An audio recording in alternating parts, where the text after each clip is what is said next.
जी, doctor Neeraj निश्चल, आपने ये भी कहा कि जब किसी को वैक्सीन लग जाती है या फिर इन्फेक्शन होता है, उसके बाद जो इम्यूनिटी डेवलप होती है वो एक सर्टेन पीरियड के लिए होती है। तो उसकी कितनी अवधि तक इंटरनेशनल एक्सपर्ट्स बोल रहे हैं कि जो इम्यूनिटी डेवलप हो रही है, अगर किसी को ओमिक्रॉन हुआ या पहले 2 डोज लग चुकी हैं, तो ये कितनी अवधि तक वो के बाद वो कम होना शुरू हो जाती है? देखिए, अभी भी जो है जैसे मैं कहूंगा ये बीमारी सिर्फ 2 साल पुरानी है, वैक्सीनेशन स्ट्रेटेजी लगभग 1 साल पुरानी है। तो जो प्योरली वैक्सीनेटेड पॉपुलेशन अब काफी कम रह गए हैं। अब एक तरह से मैं कहूंगा कि हाइब्रिड पॉपुलेशन ज्यादा है, या फिर वो लोग हैं जिनको पहले वैक्सीन लगा फिर इन्फेक्ट हुए, कुछ लोग थे जो पहले इन्फेक्ट हो गए फिर वैक्सीनेशन लगा। तो जो जी। इम्यून रिस्पॉन्स है वो ढेर सारे बाकी फैक्टर्स पे भी डिपेंड करता है।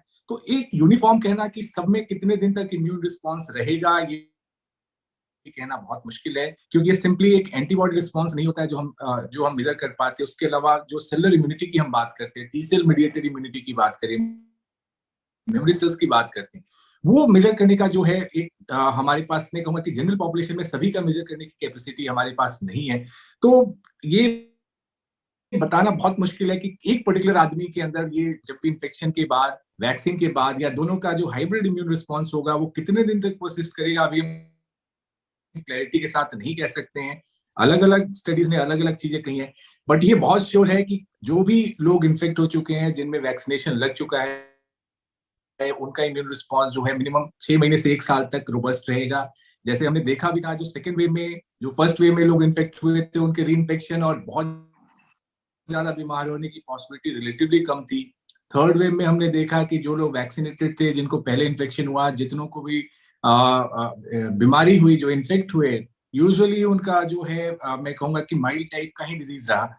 तो डेफिनेटली इम्यून रिस्पॉन्स जो भी डेवलप हुआ है, चाहे वो वैक्सीन के चलते या नेचुरल इन्फेक्शन के चलते, वो आपकी मदद करता है।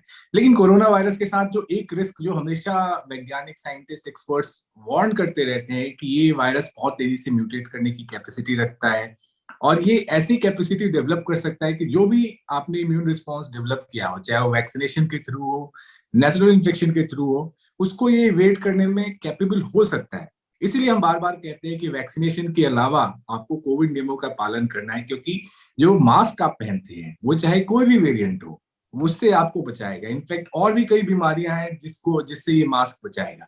तो मैं कहूंगा कि एक तरह से ब्लेसिंग इन डिस्गाइज है। अगर आप मास्क पहने तो और भी बीमारियां, जैसे फ्लू हो गया, बाकी कॉमन कोल्ड हो गया, या फिर जो ट्यूबरक्लोसिस जैसी बीमारियां हैं, उसके अगेंस्ट भी आपको एक तरह से प्रोटेक्शन मिल रहा है।